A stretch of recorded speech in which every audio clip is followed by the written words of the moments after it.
လူသေးသွားရင်လူစားထုတ်ဖို့အယုတ်ပြန်ချုပ်ပေးလေးရှိလူထက်အယုတ်ကဆယ်စားပူများနေတဲ့ဂျပန်နိုင်ငံကအယုတ်ရွာခမရကဂျပန်နိုင်ငံကရွာတရွာကိုရောက်သွားတယ်ဆိုပါစို့ရွာလမ်းမတွေပေါ်မှာလှေလုံနေတဲ့အဖိုးကြီးအဖွားကြီးတွေဘတ်စကားမတိုင်မှာကားဆောင်နေတဲ့သူတွေစာသင်ခန်းထဲမှာစာသင်နေတဲ့ကလေးတွေကိုတွေ့ရပါလိမ့်မယ်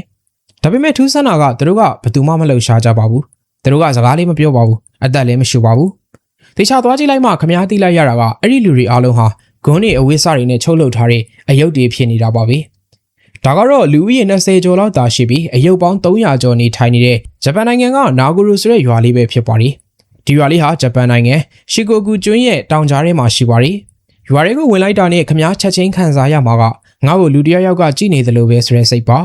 ါဟုတ်ပါတယ်နေရာတိုင်းမှာလူရွယ်စားရှိတဲ့အယုတ်ကြီးတွေရှိနေလို့ပါတိပင်အောင်မှာအနားယူနေတဲ့အယုတ်လမ်းပြူပြနေတဲ့အယုတ်ငားများနေတဲ့အယုတ်စားသဖြင့်နေရာစုံမှာရှိပါတယ်ဒီရွာမှာလူတယောက်ရှိရင်အယုတ်က10ရုပ်လောက်ရှိနေတဲ့သဘောပါပဲညဘက်ရောက်ရင်တော့ဒီရွာရဲ့မြင်ကွင်းကတကယ်ကိုတရေကားတကားတွေကိုရောက်သွားတယ်လို့ကြောချမ်းစရာကောင်းနေတဲ့ပါတီဒီရုပ်တွေကိုဘယ်သူကလှုပ်တာလဲရွာကန်ဖွားတယောက်ဖြစ်တဲ့ဆူကီမီအာယာနိုဆိုသူကလှုပ်တာပါ2000ခုနှစ်လောက်တုန်းကသူဟာမြို့ကြီးမှာနေထိုင်ရာကနေဖခင်ဖြစ်သူကိုပြုစုဖို့ရွာကိုပြန်ပြောင်းလာခဲ့ပါတီသူစိုက်ပျိုးလုပ်တဲ့အခါမှာကြီးကန်းတွေငှက်တွေလာစားလို့စာကြောရုပ်တရုပ်ကိုစမ်းလုပ်ကြည့်ခဲ့ပါတီထူးခြားတော့ကသူလှုပ်လိုက်တဲ့အယုတ်ကသူ့အဖေနဲ့ပုံစံအတော်တူနေတာပါပဲအဲ့ဒီကစပြီးသူကစိတ်ကူးတစ်ခုရသွားပါတီရွာတွေကထွက်ခွာသွားတဲ့သူတွေတေဆုံးသွားတဲ့သူတွေရဲ့နေရာမှာအစားထိုးဖို့အယုတ်တွေကိုလုပ်မယ်ဆိုပြီးတော့ပါအဲ့ဒီအချိန်ကစပြီးရွာမှာလူတယောက်တည်သွားတိုင်းဒါမှမဟုတ်မြို့ကိုပြောင်းသွားတိုင်းအာယာနိုအဖွားကအဲ့ဒီလူနဲ့တူတဲ့အယုတ်တရုပ်ကိုချုပ်လုပ်ပါတီပြီးရင်အဲ့ဒီလူအသက်ရှင်တော့ကရှိခဲ့တဲ့နေရာလုပ်ခဲ့တဲ့အလုပ်ပုံစံတိုင်းအယုတ်ကိုသွားထားလိုက်ပါတီဥပမာအိမ်နီးချင်းဖွားတယောက်ဆုံးသွားရင်အဲ့ဒီအဖွားနေတိုင်းထိုင်နေကြလမ်းဘေးကခုံတန်းရလေးမှာသူ့ပုံတူအယုတ်ကိုသွားတင်ထားလိုက်တယ်ရွာကစာတင်ကျောင်းလေးကျောင်းသားမရှိလို့ပိတ်လိုက်ရတဲ့အခါအာယာနုကကျောင်းထဲမှာဆီယာမအယုတ်နဲ့ကျောင်းသားအယုတ်ပေါင်းများစွာကိုချုပ်ပြီးစာတင်ခန်းထဲမှာသွားထည့်ထားလိုက်ပါရီကြည့်လိုက်ရင်စာတင်ခန်းလေးပြန်စီကားလာတယ်လို့ပါပဲဒါပေမဲ့တတ်မယ်တွေနဲ့ပါခီးသွားတွေကတော့ဒီနေရာကို Creepy Village လို့ခေါ်ပြီးကြောက်စရာကောင်းတဲ့ရွာလို့မြင်ကြပါရီဒါပေမဲ့အဖွားအာယာနုအတွက်ကတော့ဒါဟာကြောက်စရာလို့မဟုတ်ပါဘူးဒါဟာလွမ်းဆွမှုပါသူမဟာမနက်တိုင်းအယုတ်တွေကိုလိုက်နှုတ်ဆက်ပါရီမင်္ဂလာပါဒီနေ့ရာသီဥတုကောင်းနေတော့ဒီလိုမျိုးအယုတ်တွေကိုစကားပြောလေးရှိပါရီသူ့အတွက်တော့ဒီရုပ်တီဟာဂွန်းစာတွေမဟုတ်ပါဘူးတစ်ချိန်ကရွာမှာအတူနေခဲ့ကြတဲ့မိတ်ဆွေတွေသူ့ဆွေမျိုးတွေရဲ့ဝိညာဉ်တွေပါပဲနာဂိုရွာလေးဟာဂျပန်နိုင်ငံရဲ့ကျေးလက်ဒေသတွေမှာလူဦးရေရောနေလာမှုပြဿနာကိုမီးမောင်းထိုးပြနေပါရီလူငယ်တွေမရှိရတဲ့ရွာတရွာမှာအထီးကျန်မှုကိုဖြေဖျောက်ဖို့အယုတ်တွေနဲ့အစားထိုးရတဲ့အဖြစ်ပါကြည့်လိုက်ရင်ကြောက်စရာကောင်းတယ်လို့ရှိပေမဲ့တကယ်တမ်းတွေးကြည့်လိုက်ရင်တော့ဒါဟာအရန်ကိုဝမ်းနည်းဖို့ကောင်းတဲ့အချစ်ဇာတ်လမ်းလေးတစ်ပုဒ်ပါပဲလူတွေထွက်သွားကြပေမဲ့အမှတ်တရတွေကတော့ဒီရွာလေးမှာအယုတ်တွေအဖြစ်နဲ့ထာဝရကျန်ရည်နေအောင်မှာဖြစ်ပါလိမ့်အိမ်တိုင်းမှာတကားမတက်တယ်လို့ဘန်နီမာရောင်တော့မခက်ရဲကြတဲ့ကမ္ဘာလုံးကျုံကြီးအကောင်ဆုံးတကားမရှိတဲ့ရွာ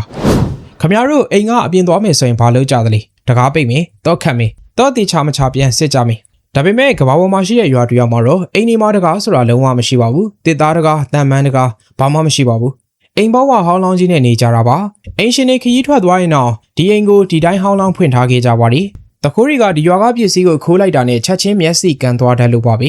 ဒီနေရာကတော့အိန္ဒိယနိုင်ငံရှာနီရှင်နပူလို့ခေါ်တဲ့ရွာလေးပဲဖြစ်ပါလိ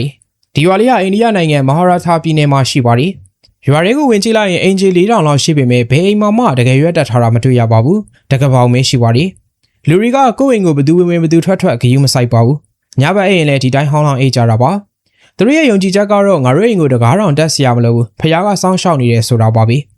ဲဒီတလေးကလွန်ခဲ့တဲ့နှစ်ပေါင်း300ကျော်လောက်ကစတင်ခဲ့တာပါဒန္တာရီရရွာနာကမြေကပောင်းမှာအမေရောင်ကြောက်တုံးကြီးတုံးရေးတင်နေတာကိုတွေ့ကြရပါတယ်။တိုးချောင်းသားတယောက်ကအဲ့ဒီကြောက်တုံးကိုဒုံးနဲ့ထိုးကြည့်လိုက်တဲ့အခါကြောက်တုံးတွေကနေသွေးတွေစီးကျလာပါတယ်။အဲ့ဒီညမှာပဲရွာလူကြီးရဲ့အိမ်မက်ထဲကိုရှာနီလို့ခေါ်တဲ့စနေနံမင်းကိုထင်ပြလာပါတယ်။အဲ့ဒီကြောက်တုံးကငါပဲငါ့ကိုရွာထဲမှာထားပြီးကိုးကွယ်ပါ။ဒါပေမဲ့ငါ့ကိုမိုးလုံနေလုံចောင်းဆောင်နေမှမထားပါနဲ့။ငါကကောင်းကင်နဲ့မျက်နှာချင်းဆိုင်နေခြင်းနဲ့